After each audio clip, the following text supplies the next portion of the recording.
Just another day. Just another day. Hey, NFL, no Thursday night football.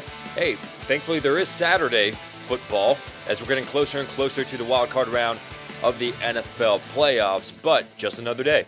Just another day where we're just waiting for the postseason to begin.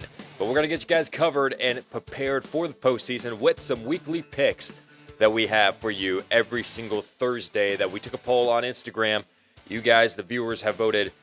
Let us know your thoughts on who's going to win in Wild Card Weekend, and we'll give you our opinion on who is going to win in Wild Card Weekend as well. Hello, everyone. Welcome to a brand new episode of Time2Football. My name is Hassan Khan, the host of this channel that we like to call Time2Football. Glad you guys are able to join us on this wonderful, marvelous, amazing, beautiful Thursday morning. Hey, I don't know about you guys, but if you guys live in the southeast, you guys might be experiencing some snow. Yeah, here in Atlanta, we've got some rare snow coming up.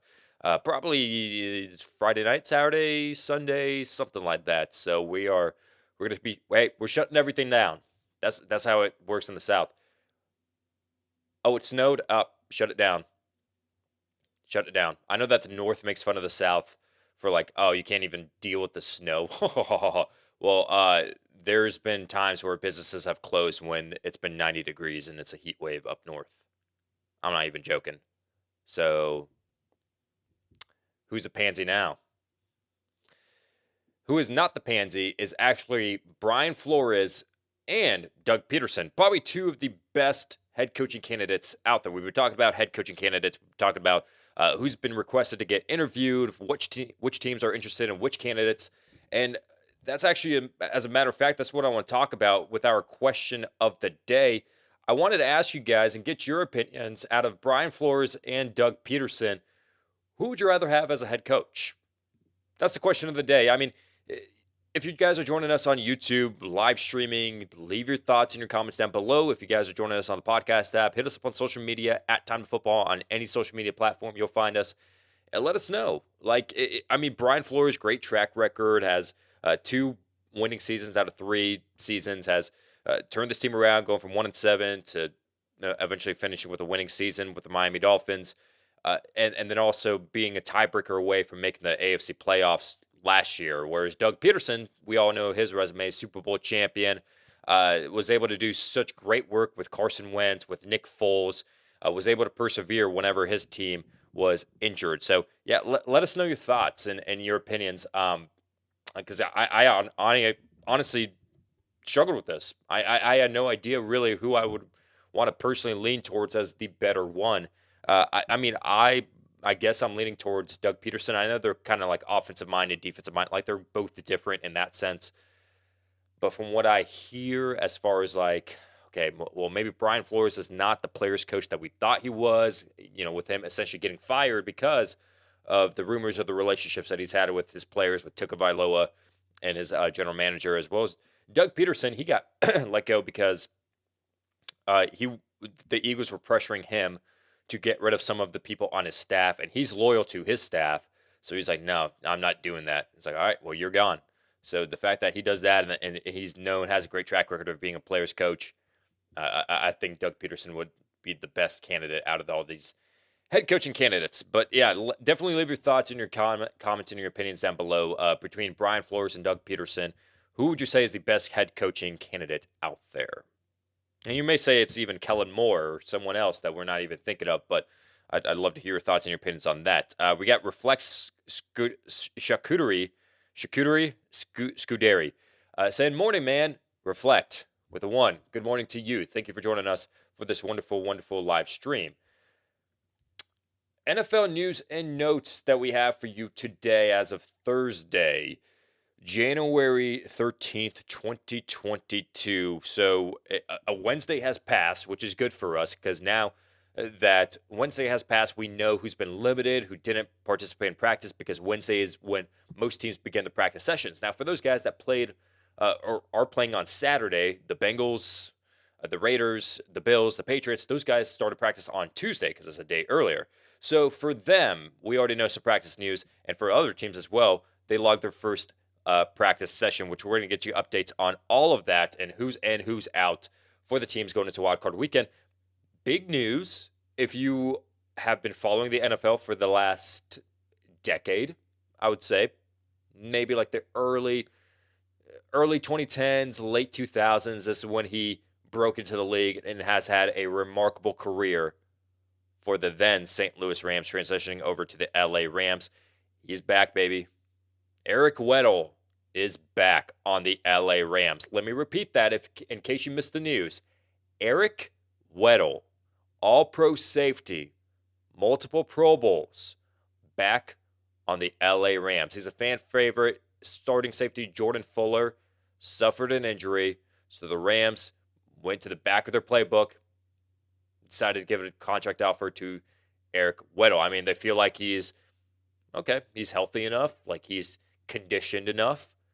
Even though he hasn't played in the NFL since 2019, he is playing for the LA Rams, and he did not start a single game this season, but he is going to be playing in the NFL playoffs against the Arizona Cardinals on Monday Night Football, giving him extra time, as a matter of fact, that he gets to play on Monday night to get adjusted with conditioning, and then also the playbook, if anything has changed in the last few years since he's played with the LA Rams. Now, I will say this, he did have a stint with the Baltimore Ravens as well, so that was the last time we saw him, but he's a fan favorite with the LA Rams, so Sean McVay thought it was fitting, as far as Les Snead goes as well. He thought it was fitting for Eric Weddle to come back, so that is crazy, man. That is crazy. And then also we've got Reflect commenting down below. Doug Pederson, man, he's solid, talking about the question of the day between Brian Flores and Doug Pederson. Yeah, continue to leave your thoughts in your comments as you guys are hopping in. I know that early on it's kind of slow because you're just now getting the notification that we're going live. But later on throughout the show, question of the day: Brian Flores, Doug Pederson. Who'd you rather have? Yes, Charcuterie. Got it. Thank you for pronouncing your name, Charcuterie.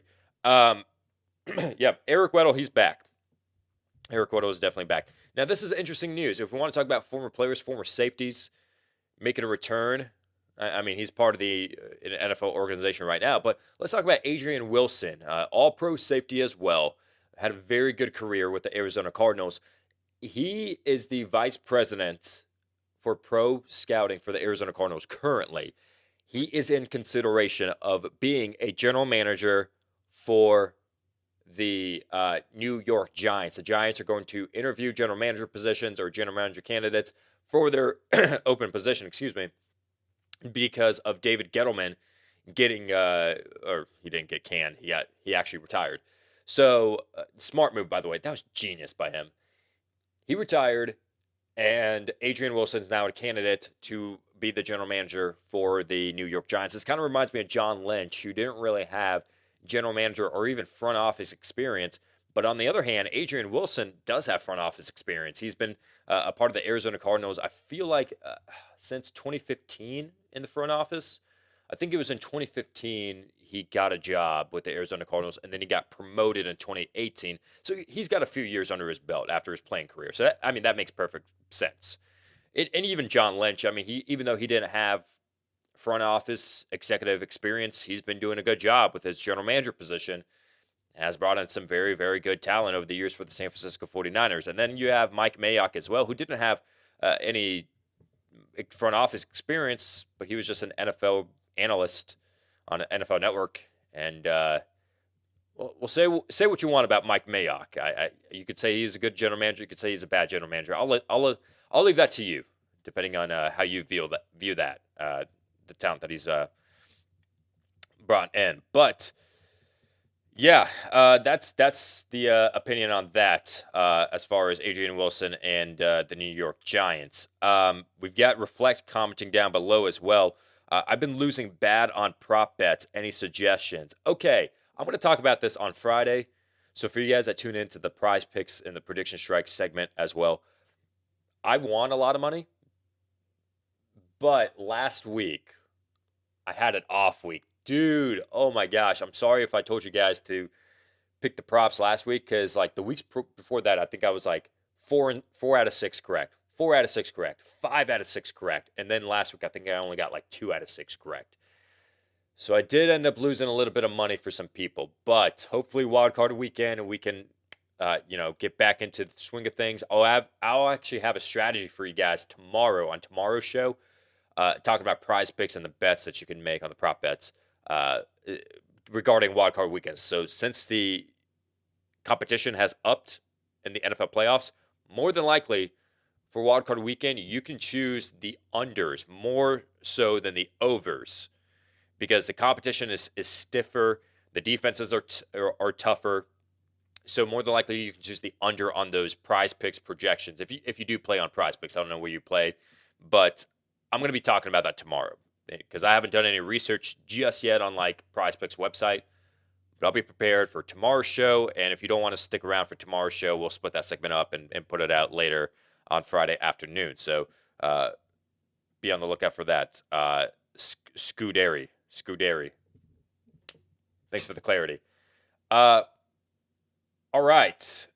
Continuing on with the NFL news, head coaching interviews. We've been getting you guys caught up with who's been requested to be interviewing for head coaching positions and who's actually completed their interviews. So if you missed any of that, the last couple of episodes, you can go back during our NFL news segment and catch up on all that, on all the NFL news. But for head coaching interviews right now, what we learned in the last 24 hours is that Doug Pederson has completed his Chicago Bears head coaching interview. So he was on the market for a head coaching job for the Chicago Bears. He finally completed that interview. So we'll see if the Bears make a decision on him or not. And then the last one is just the Miami Dolphins. Nothing really as serious is going on. No big names. But Leslie Frazier, defensive coordinator of the Buffalo Bills, the Dolphins have requested to interview him, and they'll probably make some time throughout the postseason if they can give Leslie Frazier that time to be interviewed.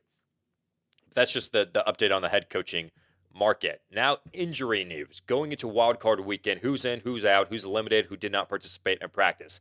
Did not participate in practice. Big blow for the San Francisco 49ers. Trent Williams, their starting tackle, elbow injury. He makes a big difference in that run game, in that pass game. He's just a freak overall. And if he's missing, this is going to be big for the San Francisco 49ers. But he is dealing with an elbow injury. As far as Elijah Mitchell, he is dealing with a knee injury. However, he has been playing. He's been looking good. They're confident. Kyle Shanahan says this is just a cautionary measure. We're giving Elijah Mitchell some rest. It's the first week. It's the first day of practice this week for the 49ers, so don't worry about Elijah Mitchell. Now for the Tampa Bay Buccaneers, this is where it gets kind of shady.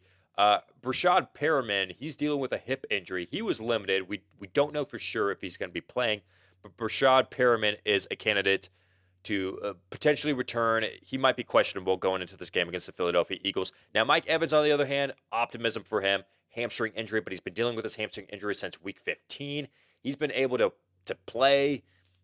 He'll be fine. He'll be fine. It was just a limited participant in practice. He'll be good to go. For the Raiders, Josh Jacobs dealing with a ribs injury, but I mean, he put up 132 rushing yards last week against the Chargers. He's good to go. This is just a cautionary measure. As well as Darren Waller. He made his return. Knee injury, cautionary measure. He was limited in practice. They're just wanting him to get some limited reps in practice. T. Higgins dealing with a foot injury. We don't know his status for sure. We don't know if this is a cautionary measure or if this is really like, hey, I'm dealing with a foot injury. I need to rest up. I don't know my status. So keep on the lookout for T. Higgins dealing with a foot injury against the Raiders. Miles Sanders, we've been covering this for the last few weeks.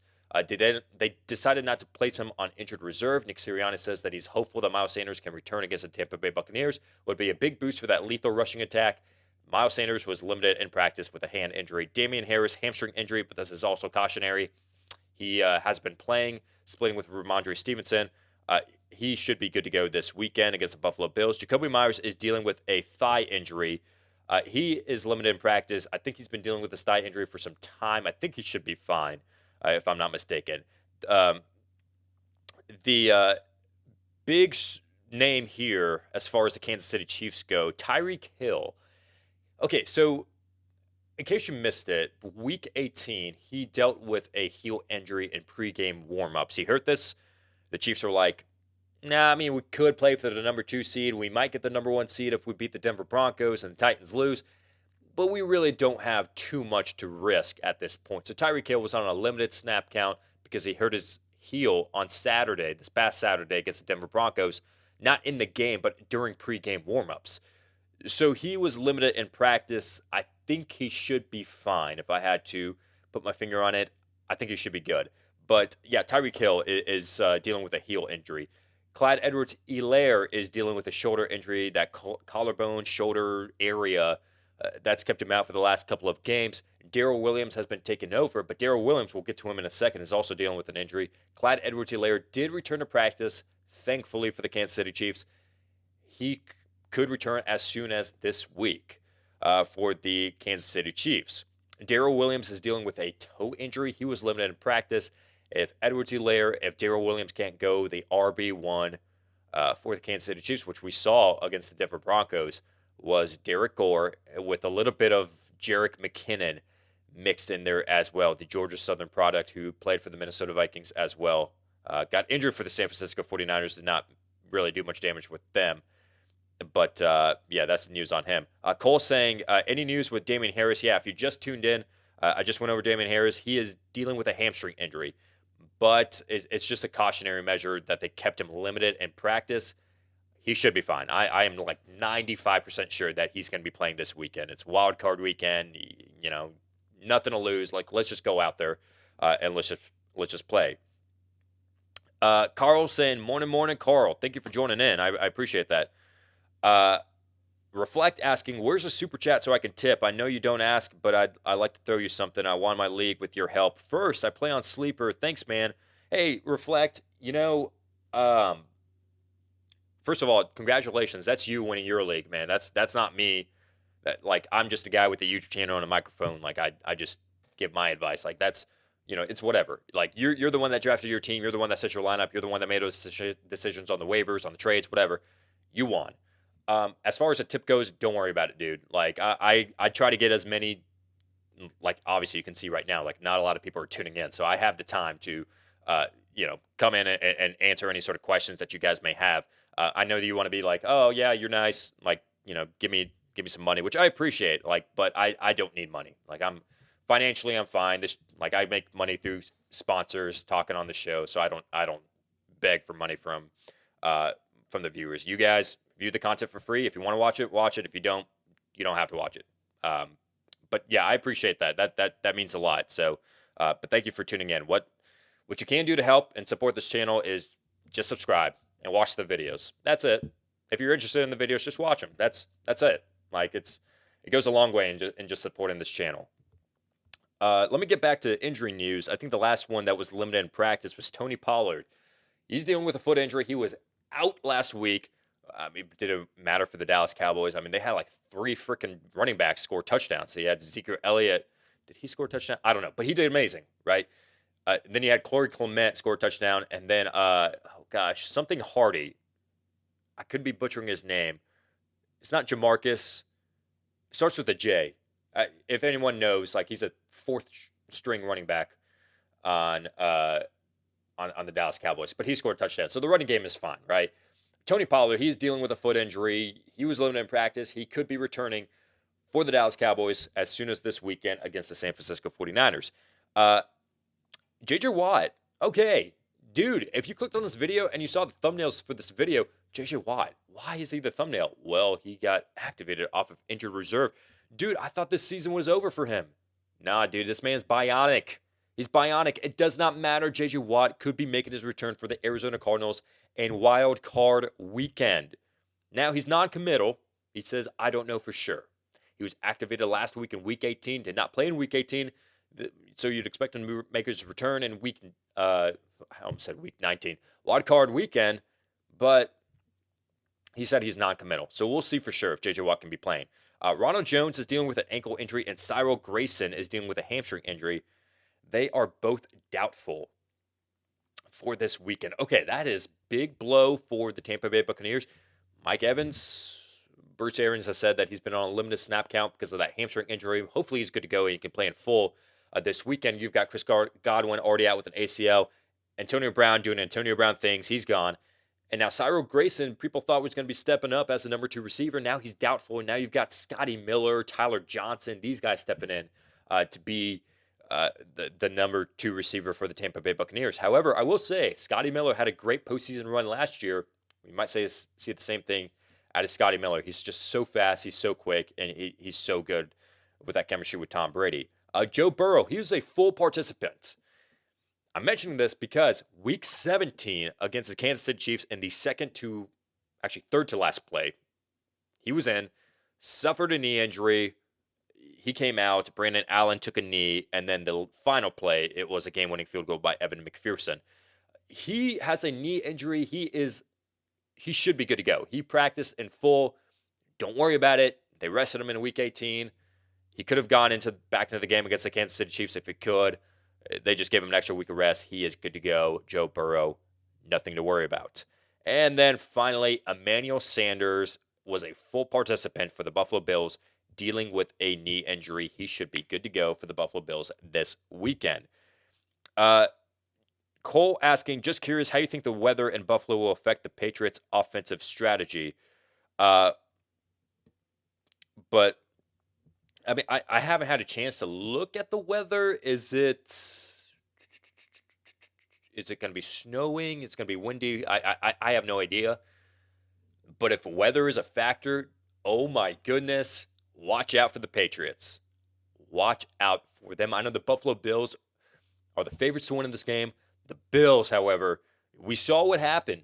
We saw what happened the first time the Bills and the Patriots met on Monday Night Football in windy conditions. It was defense, defense, defense, and the Patriots ended up winning. They ran the ball effectively. Devin Singletary has come on for the Buffalo Bills. Yeah, I understand that. But the Patriots' run game is much better than the Bills' run game. So watch out for the Patriots if that weather is going to affect them. And if, for your question, offensive strategy, you could see Mac Jones again throwing 3 attempts in this game. I think it's going to be a run-heavy game if the weather were to affect that. But that is your NFL news and notes for today, January 13th, 2022. Now we're going to get into weekly picks. So I'm going to split up this video, and I'm going to put this as its own separate video later on the channel on its own. But I just want to go ahead and show you guys that tune in, that are early birds for the live stream. Here are my weekly picks. Here are what the viewers are saying, and here are my predictions as well, and my thoughts and my analysis on everything. So let me go ahead, and I pre-recorded this. Let me go ahead and play it, and then I will get back to you guys. 14 teams remain in the hunt for the Super Bowl as the NFL postseason has arrived. We kick it off on Saturday with the Las Vegas Raiders and the Cincinnati Bengals. This will be the postseason debut for both Derek Carr and Joe Burrow, though Carr's journey to the playoffs is something to highlight. The Raiders have won 4 straight games to make it to the 6th seed. The Bengals got the upper hand earlier this season, beating the Raiders 32-13. They now look to win their first playoff game since 1991. We took a poll on Instagram. Who do you guys believe is going to win this game? The Raiders are only favored by 22% of you, while the favorites are the Cincinnati Bengals. 78% are going for Cincy. We'll take the Bengals to win by 6. Later that night, we continue with the AFC playoff bracket with the New England Patriots and the Buffalo Bills. Both teams split their series this season 1-1, so this game truly could be anyone's for the taking. The Patriots haven't won a postseason game since Super Bowl 53 when Tom Brady was their quarterback. The Bills advanced to the AFC Championship last year and viewed this season as Super Bowl or bust. Who will win this AFC East battle? Well, if you look at the polls, the Bills are favored to win in this one 73% versus the Patriots only 27%. However, we're going to take the Patriots to win in an upset to win by 5. On the following day, the Philadelphia Eagles and the Tampa Bay Buccaneers will face in a rematch of their Week 6 battle. Nick Sirianni has asserted himself as the Coach of the Year candidate with his first playoff appearance. The Eagles are hopeful of Miles Sanders returning to help their lethal rushing attack. For the Bucs and the run game, Leonard Fournette has a chance of returning from an injury this Sunday. The NFL's passing leader Tom Brady looks to lead the defending Super Bowl champions to back-to-back titles. And if we look at the polls, the Eagles are heavy underdogs in this one, only favored by 10% of you, while 90% are taking the Bucs. We're taking the Bucs to win by 7. Later that afternoon, the San Francisco 49ers visit the Dallas Cowboys. San Fran had a miraculous 17-point comeback to secure a spot in the postseason, led by the arms of Jimmy Garoppolo and even Deebo Samuel. The Cowboys are regarded as one of the most well-rounded teams in the playoffs, and with Micah Parsons returning to the lineup, Kyle Shanahan needs to be more creative than ever if he wants to move down the field. And if we ask you guys on Instagram who's going to win this game, surprisingly, the underdog, the San Francisco 49ers, are favored to win, but it's going to be close. 52% versus 48% favoring Dallas. We'll take the Cowboys to win by 7. To cap off the day, the Sunday Night Football game will feature the Pittsburgh Steelers and the Kansas City Chiefs. Well, it looks like Ben Roethlisberger's career isn't over just yet, as the Steelers barely made it in thanks to the help of the Raiders. According to Big Ben, no one's given them a chance, and they're not supposed to be here, so why not just go out there and have fun in this game? He's not lying about the Chiefs being good, as the Chiefs have won 8 of their last 9 games and will host at least 2 home games in the playoffs if they continue to win. If we look at the polls, the Chiefs are favored to win in this one, 78% versus 22% taking Pittsburgh. We like the Chiefs to win by 2 possessions, win by 13. And finally, Monday Night Football, the Arizona Cardinals versus the Los Angeles Rams. Both have a victory against each other this season, but it looks as if the Rams are favorites in this one, given that the Cardinals have lost 4 of their last 5 games. Kyler Murray and the offense has looked off, but their defense could get a huge boost if J.J. Watt is able to play this week. The Rams had their 5-game win streak coming to an end last week, but they're still very talented and could make a deep postseason run, maybe with the return of Eric Weddle. And if we look at the polls, 68% favors LA to win in this game, 32% likes Arizona. We like the Rams to win in a close one, win by 4. So if all the viewer predictions come true, this is what the divisional round looks like. In the AFC, the Bengals will face the Titans next week, and the Bills will face the Chiefs. In the NFC, the Rams will face the Bucs, and the 49ers will face the Packers. But if our Time to Football predictions come true, both the NFC and the AFC get shifted around. The Patriots face the Titans, and the Bengals play the Chiefs. While in the NFC, the Cowboys face the Buccaneers, and the Rams play the Packers. Leave your comments and let us know who your picks are for Wild Card Weekend. And that is our weekly picks. Again, I'm going to be splitting that video up. I'm going to be putting music to it, but that's just kind of like a bare bones look at who the viewers are predicting are going to win this game and who I believe is going to predict this game. I was actually very surprised that they picked the 49ers to beat the Dallas Cowboys. I know that most of the time the viewers like to pick the favorites, like the underdogs are just kind of left out just because, like, naturally, if you're taking a poll with like 200, 300 people on social media, most of them are going to favor, like, oh, knowledge. Like, what's the knowledge? Ty Lopez? I got to show you that video later on. But anyways, they go with like the most knowledgeable, smartest prediction, which is go with the favorites. But the fact that they picked the underdog and the 49ers, I was kind of taken off guard by that. And maybe it was because, like, nobody likes the Cowboys except Cowboys fans. I have no problem with any NFL team. I'm just saying, like, a lot of people, like, they like to rag on the Cowboys and the fans, and Stephen A. Smith as well. You know, he's the greatest heel in sports television history when it comes to him versus the Cowboys. Like, such a great heel. He would be such a great heel in WWE. Anyways, yeah. So that's the predictions. And actually, I'm going to go back here, showing you guys the viewer picks and then also our picks. Like, if this were to occur. So yeah, if all this happens, you've got for the viewers the Bengals versus the Titans, the Bills versus the Chiefs, the Rams versus the Bucs in the NFC, and then the 49ers versus the Packers. So that's what the viewers are saying. And then let me go ahead and scroll on over here to our picks. What we've got, man, we've got the Patriots against the Titans and the Bengals versus the Chiefs, Cowboys versus the Buccaneers, and then the Rams versus the Packers. So, I mean, our big upset is the Patriots. And that's probably the only upset we're choosing.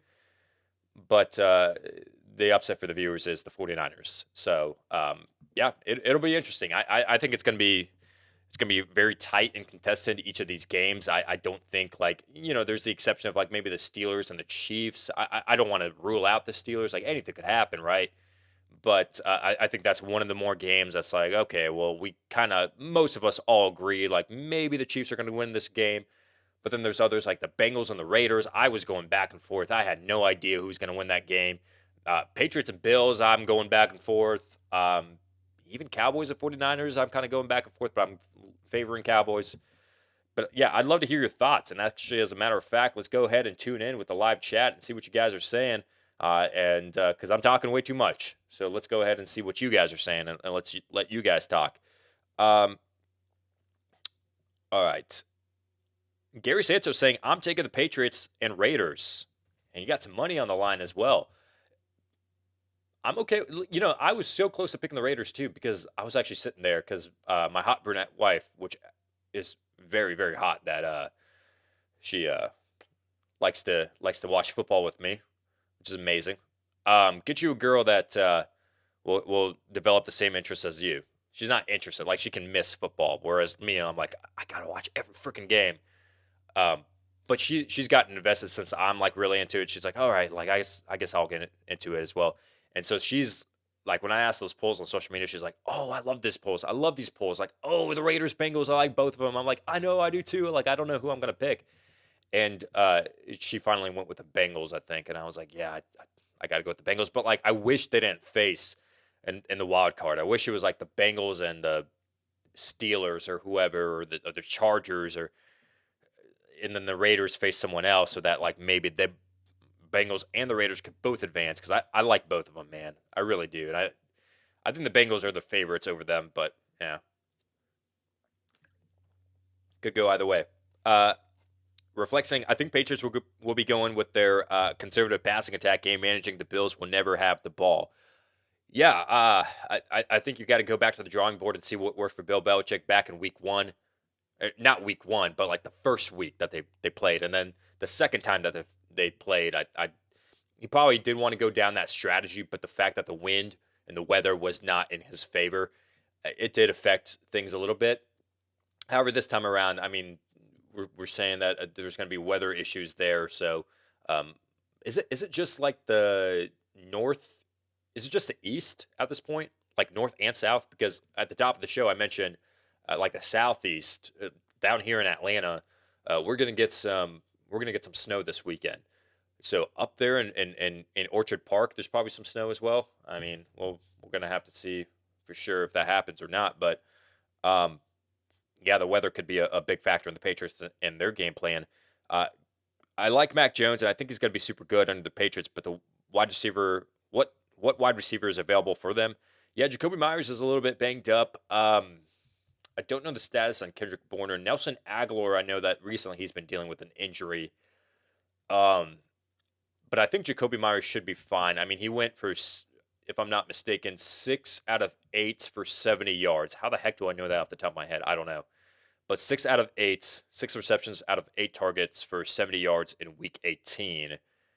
And he is dealing with a thigh issue, but I think that thigh issue started prior to week 18, if I'm not mistaken. And I think he should be able to play. So I think he's going to be the number one target. Hunter Henry probably is going to be the favorite. But again, like you guys have been saying in the comments, it's probably going to be a conservative approach by the New England Patriots, and just run it with Ramondre and Damian and see where you get from there. I know the Bills have a tough time stopping the run, but hopefully a good game. You know, I got to give more credit to the Bills stopping the run than a lot of people do. I think all season long, there's been some times like they give up some big plays. For instance, first time the Patriots and the Bills played, Damian Harris long run, and that might skew like their average, but like that was just like one mistake that like one player made. But like if you look at a good median, as far as like all the run plays in the middle, I'd say they're pretty good against the run. That's what I would say. Their average might get a little skewed, but the median, I say the Bills are pretty good against the run.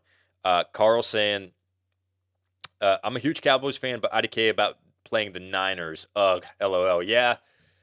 The 49ers have been, dude, they swept the Rams. You saw Debo coming out making the little freaking sweeping motion. They can get it done with Jimmy Garoppolo, with Trey Lance, with Debo Samuel passing the ball too. Like, what the frick can you not do, right? Like, Debo Samuel is amazing this season.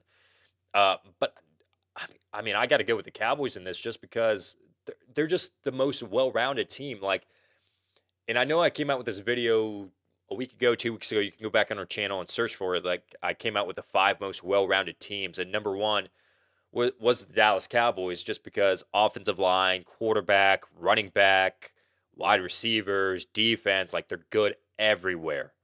They have like almost little to no holes to be filled. Whereas the 49ers, like the pass game, like they're giving up on defense, they're giving up some big plays. And the quarterback, like, okay, he can do enough to win a game, which I guess at the end of the day, that's all that matters. But when the game needs to be in his hands, can he get it done?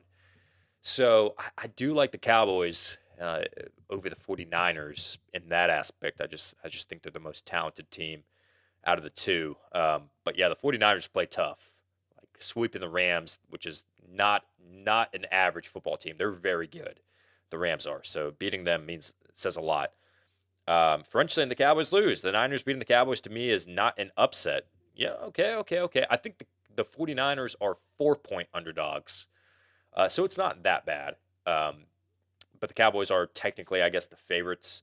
But like, yeah, it's one of those games where if the 49ers win, it's like, oh, okay. I mean, that's kind of a little surprising, but I could see it. I could see it. Like the 49ers are a good team, so that makes sense. Whereas like, if the Steelers beat the Chiefs, then you're like, oh my, what the heck just happened? But yeah, I get you with the 49ers. What do you think about Big Ben talking about the KC game? Yeah, if you guys missed his comments, he was talking about, I don't know if I can pull this up or not for you guys that are watching this on YouTube, but let me go ahead and try to see if I can. He was talking, he's at the point of his career, he's just like, F it. Hey, I'm going to do whatever I want. I'm going to say whatever I want. So let me go ahead and see if I can, reaction, no, Ben Roethlisberger, Chiefs, let me see if I can pull it up. Okay, here it is. This might get flagged for copyright. I don't know if I play it. I don't care. I really don't care at this point. Let me go ahead and play it. Freaking feels weird. Freaking ads, dude. Dude, what's up with that? What is up with the ads? You want to play a video, and then there's ads. I know I make my money that way, but still, there's freaking ads. Yes, there's an ad. Yes. All right, let me go ahead and play this. So for you guys that missed his comments on Steelers' chances against the Chiefs, this is what Ben Roethlisberger had to say. I would assume as a group you understand that, we probably aren't supposed to be here. We're probably not a very good football team. We're out of 14 teams I think are in, we're probably number 14. We're a double-digit underdog in the playoffs. So let's just go play and have fun and see what happens. And I want to just pass along my, words of wisdom to them. It's kind of one of those things where, you never really know if you're going to get a chance to get back. And when I tell them that, they look at me like, well, you've been here 12 times in 18 years. It's kind of I just try and reiterate to them that you just got to appreciate, you got to understand it, that you have to go out there and just fully commit everything to it, because every mistake is magnified, and but you got to go have fun at the same time. So hopefully they all understand, and I think they do. Probably a lot like what these guys are. I mean, I wanted to go win it for Jerome, because you know what he meant. Maybe they feel the same way. I don't know. It's not like Jerome ever came to me and said, guys, let's go win it for me. He didn't have to say that. We wanted to win it for him anyway. And so I think I understood wanting to win it for him, but I was only 2 years with Jerome, so I didn't have the 5, 6, 7, 10-year relationship with him like some of those guys did. I wish I would have had. But, you just at that point, you just want to go win a football game. Yeah, I mean, we're probably 20-point underdogs, and we're going to the number one team that's – I know they're not the number one seed, but they're the number one team that's won the AFC the last 2 years. Arguably the best team in football. We don't have a chance. So let's just go in and play and have fun. Interesting indeed. Yeah, he just went out there. He was like, whatever. I'm going out there and I'm saying whatever the heck I want. Because, everybody else would be like, oh, yeah, no, everybody's doubting us. Everybody, which, by the way, I hate this mentality of like, oh, we're underdog. Everybody doubting us. Everybody, when people say they don't believe in you, like freaking Alabama or Georgia in the national championship, they were saying things like, Georgia kind of makes sense because they were underdogs in that game. But Alabama, like, No one's giving us a chance. They don't believe in us. I'm like, dude, you're the number one team every freaking year. Every year. College football, am I right? So I hate that mentality when people say, like, yeah, people don't believe in us. Everybody wants to be the underdog. I hate that. Hey, man, I've had doubters before, like for this channel. Still have doubters. Still have lots of doubters. Tons of doubters. But I'm not coming out here and saying, like, take that. Like, just be quiet and just do your thing. But yeah, a lot of people in press conferences say that. They say, like, oh, nobody's giving us a shot. Like, what do we, like, I'm going to go out there. I'm going to prove everybody wrong. And I think that's kind of Tom Brady's mentality, too. I mean, being a six-round pick, he's like, I'm going to go out there. I'm going to prove everybody wrong. And he's done it. Like, he's had a very, very successful career, the best career in NFL history. Ben Roethlisberger on this press conference video, he was talking about, yeah, why not just have fun? We're 20-point underdogs. We're not supposed to be here. We don't have a chance. Let's just have fun. At least he's real about it. That doesn't mean he's not going to try. Like, he's going to try to win, obviously. Like, all the players are going to try to win. But I love it. If you're asking me my thoughts on it, man, I love it. I love how real he is at this point. Like, he does not care about, like, getting backlash or anything like that. Like, he's just, it's about to end. My career's about to be over.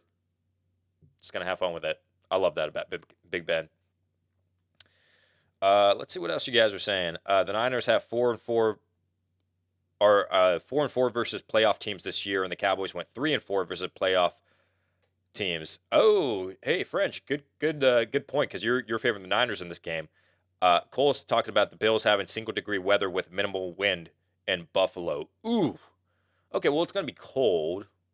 So, I mean, the wind would be, like, the biggest thing that I would be worried about. But if it's cold, like, yeah, it's a factor, but not that big of a factor. It would be dope AF if the Steelers pulled off an upset. It ain't like the Chiefs haven't looked well this year. So the second half Chiefs, they've been looking amazing. The first half Chiefs, yeah, they've been kind of slacking. It would be cool, and I would, as an NFL fan, like to see that. I don't think it's going to happen, but I would love to see that. Like, I love upsets. I love when the Giants made a postseason run. Both years, like 2007, 2011, beating the New England Patriots. I love underdog victories. I love when, there's another one. Demaryius Thomas, rest in peace, and Tim Tebow, when they made that touchdown against the Steelers, ironically. The Steelers were 12-4, heavy favorites. The Broncos, no one give a shot. Tim Tebow, like, in his 3-16 game. I love that. I love stories like that. So if the Steelers, with Ben Roethlisberger about to retire, pull this off, ooh, I'm rooting for them. Like, low-key rooting for that. Like, I like it. I like it a lot. The Philly game going to be bad weather. We have a chance. LOL. Okay, yeah. The Philly game, hey, wait, it's going to be bad weather in Tampa Bay? Are we talking about rain? It ain't snowing. I don't know. Maybe. I'd be afraid to be a table in Buffalo this weekend. It's usually a graveyard of broken tables in the parking lot. Yeah, and this weekend is going to be amazing. Hey, they want to get back to that AFC Championship game. And they want to. The Buffalo Bills team and the fans have starved for so long. And they want to get back there. They want to get over that hump. They want to get to the Super Bowl. Broken tables. I love the Bills Mafia. It's amazing. Cowboys only beat one tough team, the Patriots. That's true. I mean, if you're probably talking about like a top 5, top 8 team, right? Top 10 team, probably. Because, I mean, they beat the Eagles, who made the playoffs. But I know what you're saying. Do you think the Titans are Super Bowl contenders? Dan is asking that. Yes, absolutely. They're number 3 in our power rankings. I like them a lot. They're the number 1 team in the AFC. And as a matter of fact, our schedule simulation actually predicted the Titans to win the Super Bowl. The schedule simulation that we came out with back in April, it was all computer-based. It had the Titans facing the Cardinals in the Super Bowl, and the Titans ended up winning. So they are Super Bowl contenders, because Time2Football wouldn't lie to you. Time2Football wouldn't lie.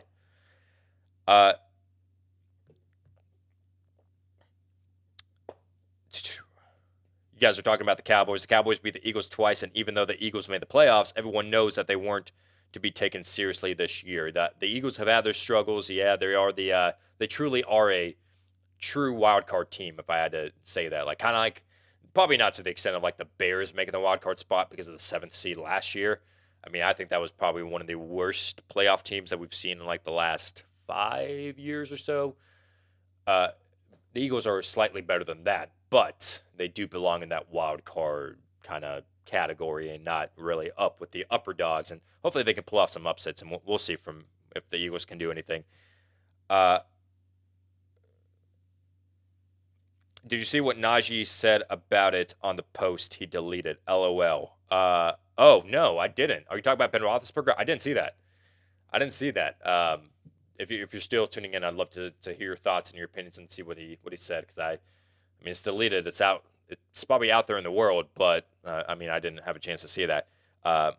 Even without the win, do you think cold temperatures can impact the play? Yeah, I mean, it hurts more. It definitely does hurt more. As far as I don't really think too much. I mean, it's one of those things, like if you're a warm weather team going up into the cold, yeah, it's gonna affect you because you're not used to the environment. If you're used to the environment, if you play outdoors, if you're playing like Buffalo, you're used to it, and I think you should be fine. The only thing that really matters that I'd be concerned about is keeping your hands warm. If you're a quarterback, and you should be fine. There's different positions that are affected differently based off of the cold weather. I know that kickers, it's harder to kick in the cold. So the fact that like you have Justin Tucker or Evan McPherson or any kicker that's actually really good in the NFL, like Harrison Butker as well, keep on kicking kicks after kicks in cold weather and being accurate with it, it says a lot. But I mean, other than that, I don't think it's really that big of a difference. I mean, it's just cold. It hurts more. Keep your hands warm. Make sure your fingers aren't stiff. You're fine. The Titans are contenders for the AFC, but not for the title. The title coming out of the NFC. The NFC is tough. I may feel lucky this weekend and bet against the Bucs with my friends and see if the Eagles can upset them. LOL. Any thoughts? The Buccaneers are 8.5-point favorites. They're 8.5. Now, I don't think they're going to beat them by more than 8.5 points. I do think that it's going to be closer because their game back in week 6, October 14th, how the heck do I remember that date? I don't know, was very close. It was a 6-point game, if I'm not mistaken. So I think it'd be kind of tough to bet like this game is going to be a blowout, like bet with the spread of the Buccaneers, like Buccaneers minus 8.5. If anything, you could go Philly 8.5, and you should be fine. That's just my thought. Bet stolen money on the Eagles. Don't bet your own. Yeah, French Connection really doesn't like the Eagles. Yeah, they're kind of iffy, and I'm kind of with him. I think the Buccaneers got this one this weekend. LMAO, your reaction was priceless. Hey, man. Just give my honest opinion on that. But that's it for this live show. I've been going for quite a little bit, so let me go ahead and sign off right here. But, hey, man, I really do want to say I'm appreciative of you guys tuning into this live show, even though I know that you guys have tuned in for fantasy football and fantasy football's over. You guys have, some of you guys just like to hang out and talk about football. So I appreciate that, and I'm here to hang out with you guys Monday through Friday. So be sure to subscribe to this channel, stay up to date with all the videos that we're coming out with, and make sure you guys subscribe and stay tuned for tomorrow. We're talking about Prize Picks. With all that said, take care.